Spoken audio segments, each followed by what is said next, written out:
Transfers are in the starting lineup. Coulibaly from Auburn, Ware from Arizona, and Rogers coming over from Oregon. They've made all the difference for A&M this year as we are ready to tip it up here in BRYAN-COLLEGE Station, Texas. A&M in their white uniforms with the maroon trim have the first possession of the game. Texas A&M, in playing Kansas, this is their third straight Power 5 opponent that they are facing. They're coming in off a big win on the road against Wake Forest. Kansas has had a tough schedule early as well. As you take a look at their starting lineup, 4 super seniors returning from that WNIT championship, and then Samaya Nichols, one of the best freshmen in the country. Brendan Schneider calls her their most complete player, as Holly Kurzgeter has a travel on her first possession. But a lot of veterans. Lauren Ware, who's a veteran, going up against Jackson. Both players, you know, do a great job of both defense and offense. As Jackson getting out in the passing lane for the easy two. That might be your easiest bucket, Brenda, on the day. No doubt. The kick out. Coulibaly there, muscles it up for the first. Joni Taylor moving her to the wing, probably because that's what she would play at the next level. So just watching her maturation in that role and having different responsibilities than being down on the block that she spent most of her career on. Franklin using the screen, misses that one, and then a foul. You can guard on the wing and then get the defensive rebound. It's been a little sloppy in the early going. Both these teams have been taking care of the ball well in the early going. Both of them averaging about 12 turnovers a game, but it's been a little bit sloppy here in the early going. And a nice kick out to Rogers for the three-pointer.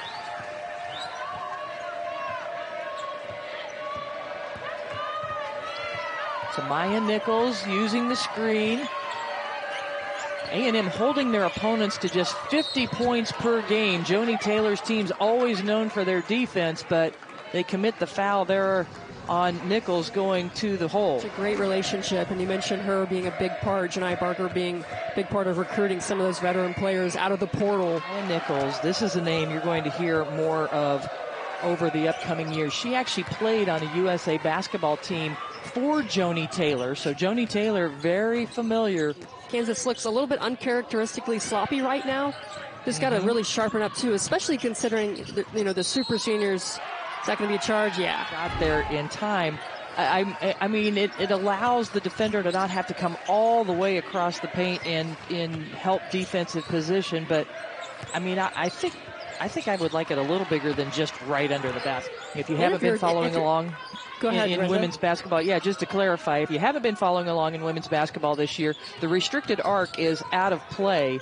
That's just on there for the men's games, and they have limited and constrained the area where if you're right under the basket, you cannot draw an offensive foul there, but you can be inside that restricted arc this year. Good defense by Jackson against Lauren Ware, who against Wake Forest, she drew 3 fouls in the first 5. And this time the guard, Mayberry, drove and drew the first couple of years of her career at Tulsa, transferred over to Kansas last year. Point shooters on the team. She's the leading scorer off the bench for A&M this year.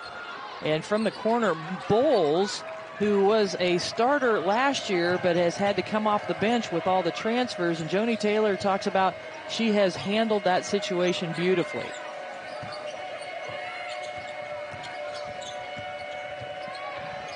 Franklin over Ware. What a touch. That is exactly what Franklin wants to do. She wants to dribble drive, get close to the rim, either get fouled, get the and one, but a clean take there for her, especially over the length of Lauren Ware.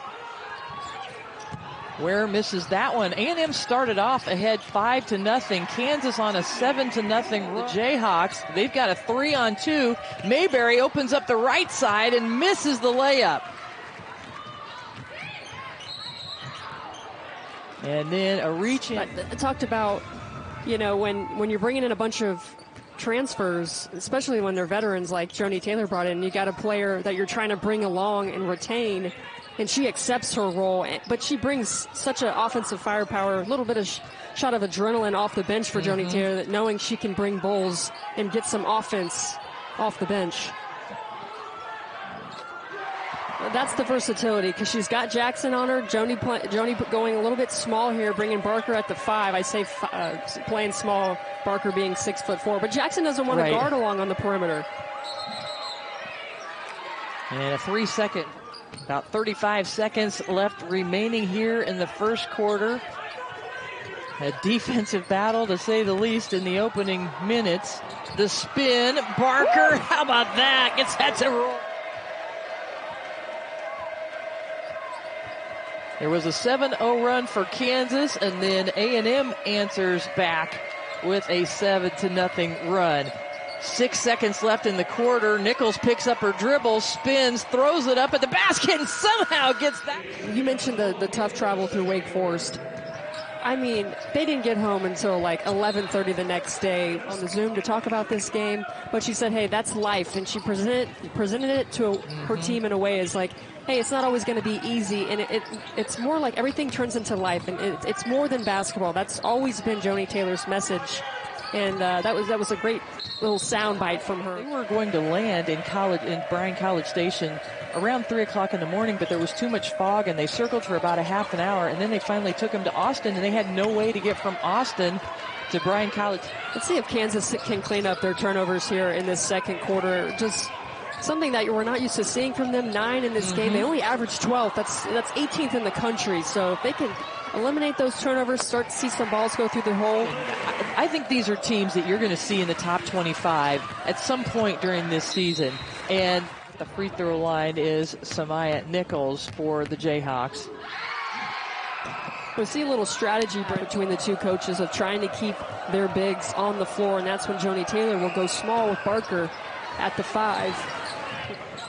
So Nichols went 1 for 2. She's an 82% free throw shooter so far this year, but she's 2 for 4 today.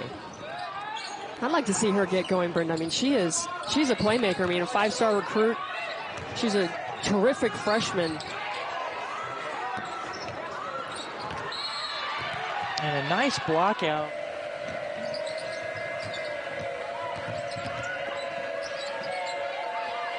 Spinning, looking, Skylar Gill. And really, she's out there for her defense. I mean, she's a terrific defender. Can really lock people down, but a nice boost of offense for Kansas. Barker pulls up. We've seen the 3.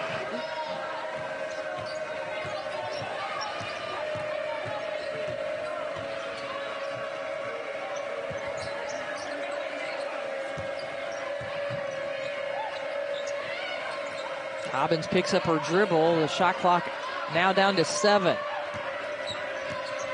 Nichols up and under from the freshman. Did you hear the and one? I mean, those are two players with USA basketball experience as the Aggies go right back at Kansas. Franklin trying to trigger it in.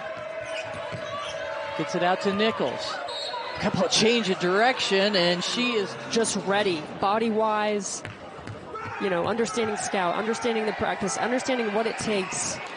Unusual for Nichols at the free throw line. She's scored in double figures the last 5 straight games. But she sets good screens, but she'll pass really well out of the post. And between her and Jackson, trying to stay on the floor, they haven't really established her that well.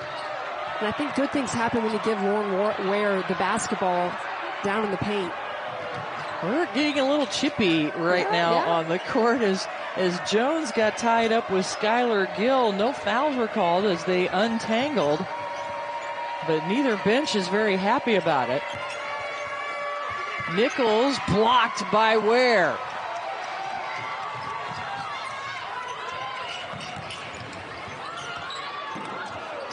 Baseline jumper off from Jones.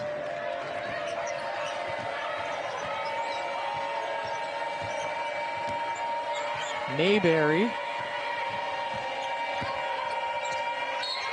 Franklin is fouled by Soleil Williams, the freshman.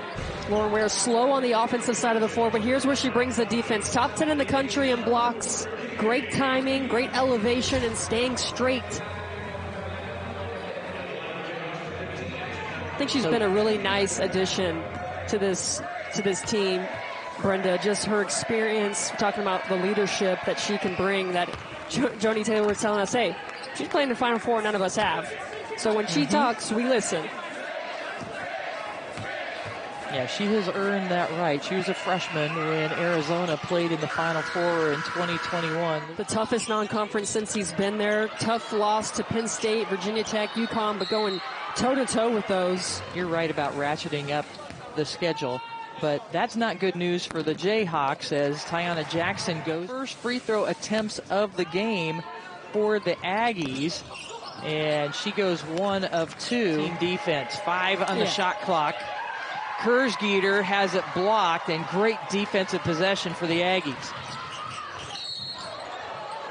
And then a foul away from the ball. When Kansas beat Texas A&M, she was the high scorer in the game with 23 points. She's only got 3 on 1 3-pointer in this one. Barker back irons it. Kersgeter fars to the floor, and then a good hustle play. Green can't get it to go. Good defense containing Franklin by Williams, and another empty possession. 1.5 to go here in the second quarter. How did even she get that one away? But Barker comes away with it after Jones missed.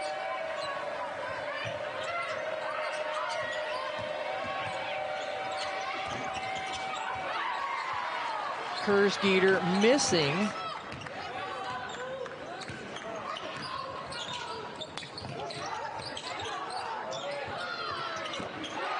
Top of the key, Janiah Barker, and A&M takes the lead.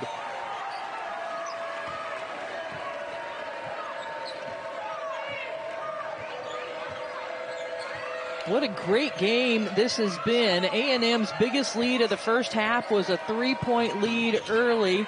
Kansas' largest lead, 4 points. A&M with an opportunity here now with the shot clock off to get their potentially biggest lead of the first half. Yeah, and I go right back to Barker, who's got the hot hand here in this first half. Or you keep opening it. Oh, Green all the way, but she grabbed the ball after she stepped into the court from the baseline, so Kansas has 3 seconds. The half-court shot, good if it goes, and no. And A&M will go to the halftime locker room with a 2-point lead. They want to play in transition, and Texas A&M trying to score, and Jackson showcasing that defensive ability. We didn't see enough of this. Kansas has got to play their offense through her. But remember, Endyia Rogers picked up those 2 fouls. You've got to think that hurt Texas A&M's offense and their ability to execute in half court. Yeah, and they come out of the halftime locker room. Rogers misses the first shot. You're right. There was just never a flow.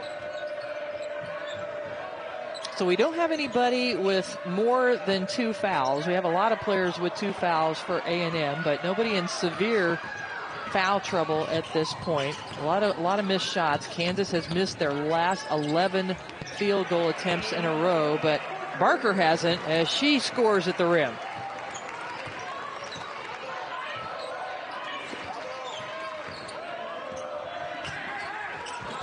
Slicing to the basket, a nice move by Yvette Mayberry. To me, Mayberry can be kind of a sneaky offensive player that Brandon Schneider can go to, either in the corners on ball screens or right off of them, her getting to the rim. She's definitely a playmaker for them.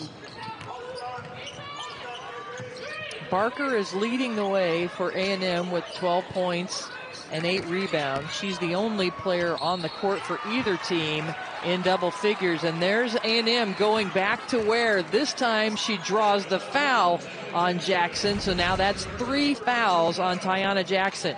Look at the difference, Brenda. When Rogers is in, she's waving off players. She's telling them where to go. She gets the ball into Barker's hands, sets up the offense. You give it to your playmaker. She's going to make a play, but you need Rogers on the floor facilitating that offense.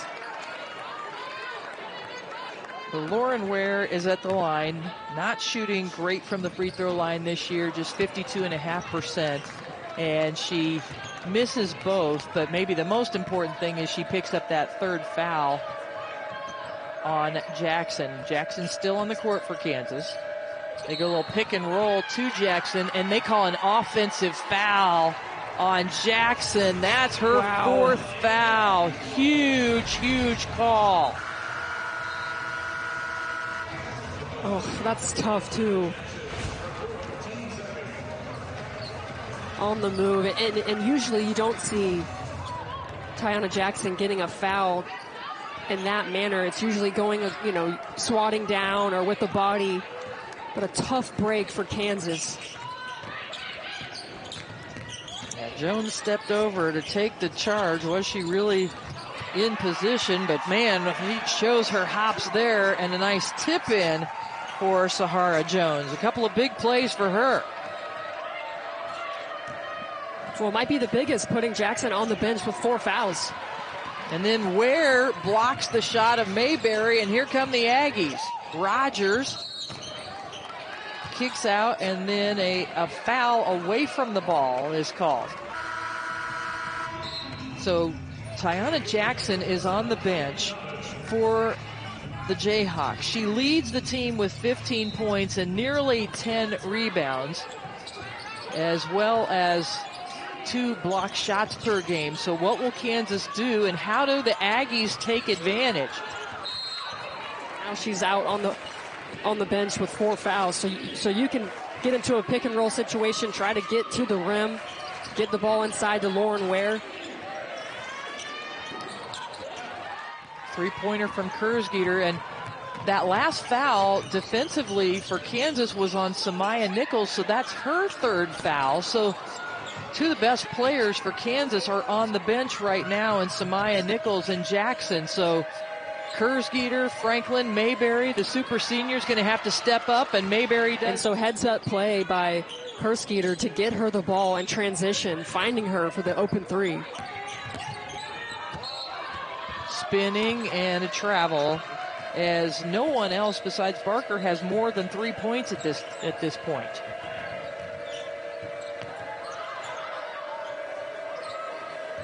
Kersgeter defended by Jones. Franklin uses a screen. Boy, it looked like she had a little open space there. Mayberry too strong, and here comes Rogers. Rogers goes past Zakiya Franklin for the score.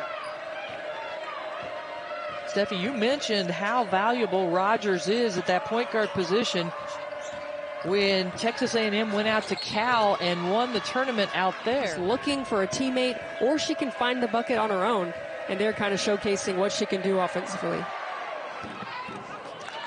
Fouled by Ware. That's Lauren Ware's 2nd foul. Kersgeter, top of the key, off for Barker, and Zakiya Franklin with it.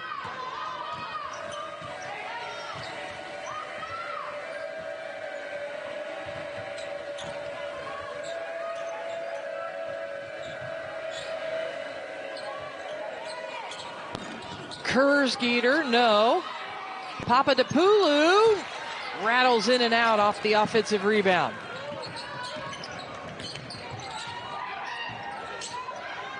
Stepping back, Rogers drains it. Knowing your time is being called and stepping up and delivering. Endyia Rogers having herself a really nice 3rd quarter. Can't think of a better statesman than Gary Blair for building the game, protecting the game, and empowering young women. Sitting down with Coach Blair during practice, and we'd talk about 30 minutes. Nothing to do with his team. It would be about, it could be another team, another conference, Rogers with another. It was when they won the Big 12 championship before they went on to win the national championship. He was so emotional when I interviewed him after that game. That has to be my favorite. Holly Kersgeter hit the 3-pointer for Kansas on that end to draw them within 2. But yeah, you're right, Steffi. There's a lot for both teams right now, starting to heat up offensively more guard-oriented, shooting the three ball, especially Kansas with Jackson on the bench. And a banked it. Williams pushing in transition, has it tapped away from behind. Janiah Nichols, she's got a 2-on-1, drives all the way, and is fouled by Rogers and will go to the free throw line. I think Rogers trying to swipe down on Nichols to prevent an easy layup and then try to bail out at the last second. Just an unfortunate play, and obviously we hope Nichols is okay. And so Nichols walked back into the tunnel so the trainers could take a look at her. The trainer for Kansas is Madison Corona. So Talegdi comes into the game to shoot the free throws for Nichols and ties up the ball game with less than a minute to play in the third.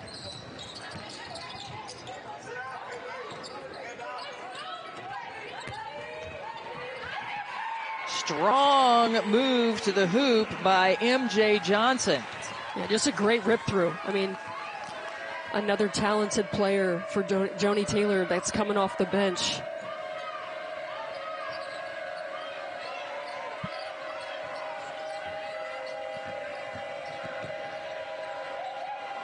Kersgeter has that one deflected, and Rogers going to the hoop over Franklin, missing.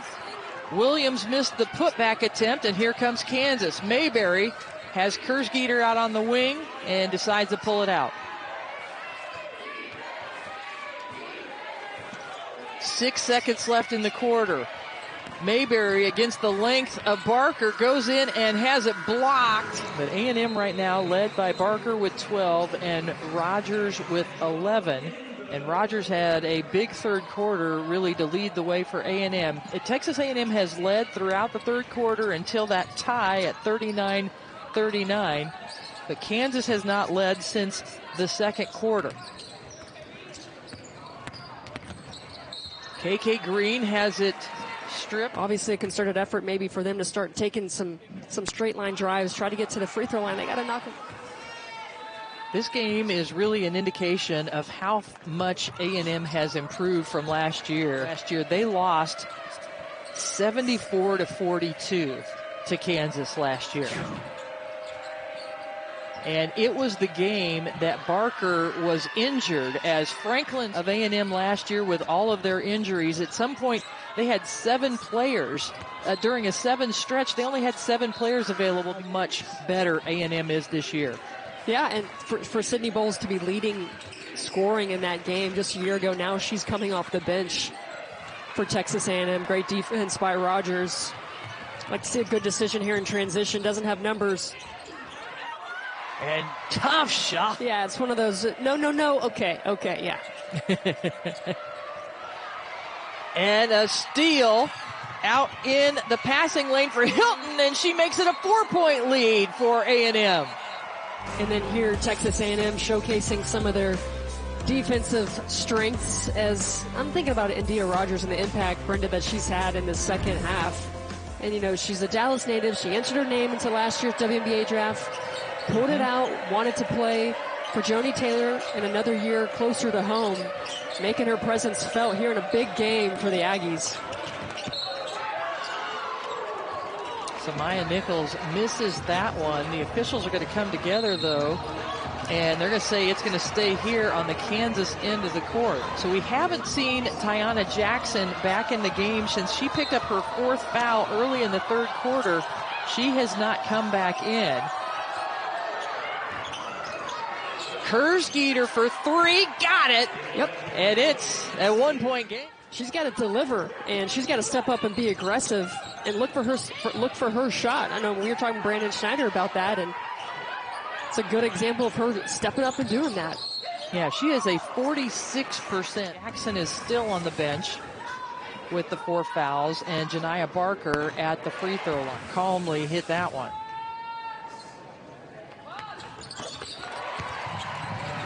Well, you can see that since then they've been tough. They won at Cal, they won at Wake Forest, and now they are giving Kansas everything they can handle in this game. And a beautiful pass. Franklin. Well, that's against the length of Barker. That is tough. Good defense by Barker.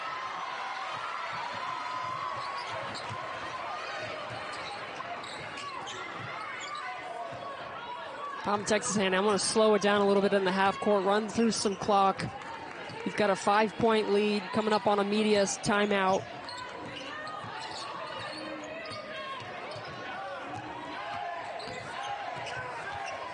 Rogers in traffic up. Quite a few. Yeah.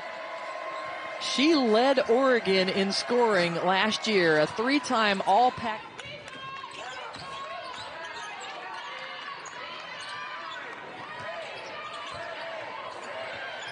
Six on the shot clock. Barker, top of the key. No. And she's got a size mismatch down there on the block. But a good defensive effort by Hilton. Steals it away. Here comes Jackson, and Hilton lays. Hilton has brought the defensive energy off the bench. She's made a couple plays in transition, just active hands, getting in the passing lanes, frustrating the Kansas guards who are looking to get the ball into Jackson. Mayberry from the corner. No, and we talked about, Steffi, that the depth of Texas A&M may be a factor in this game, and boy, their bench has really come through. Barker gets her own offensive rebound and put back. Nichols and Jackson both on the court for the Jayhawks. Nichols has that one roll off. And Rogers going to take some time here.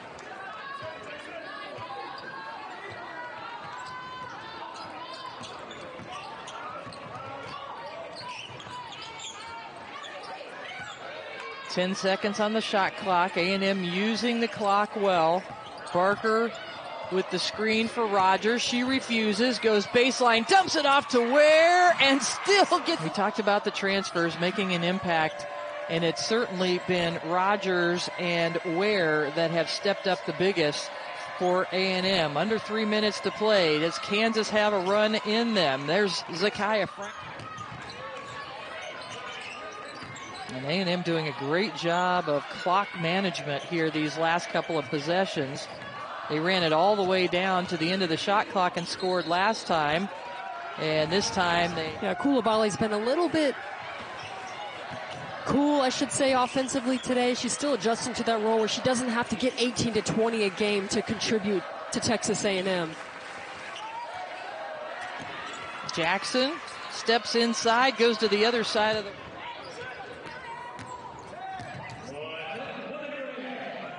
1 minute to go. Hilton, no, but Barker there for the rebound.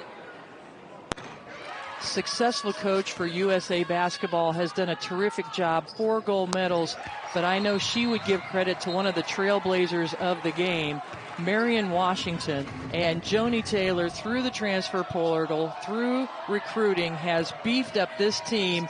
And if they are able to hold on to this is a huge opportunity for Texas A&M. They get another defensive stop, and then Kansas commits the foul. The adversity they went through, she said, it made me a better coach, and that says a lot, because it's not fun to lose. Place a coach like Gary Blair, and then to turn around this team has been remarkable.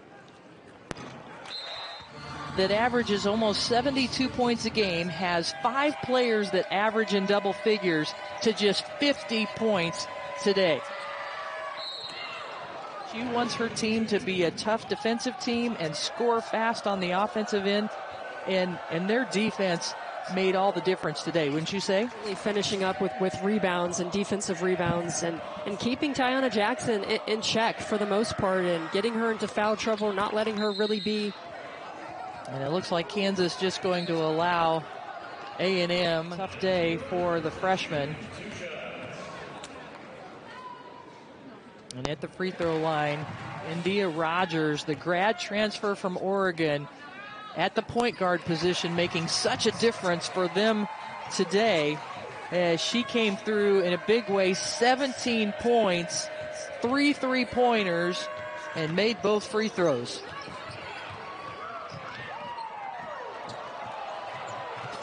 And tight roping the sideline is Hilton. And that's going to do it. Texas A&M with the victory to push to 7-1 on the season. Big win in their third straight Power 5 school that they have defeated, and their fifth straight win at home.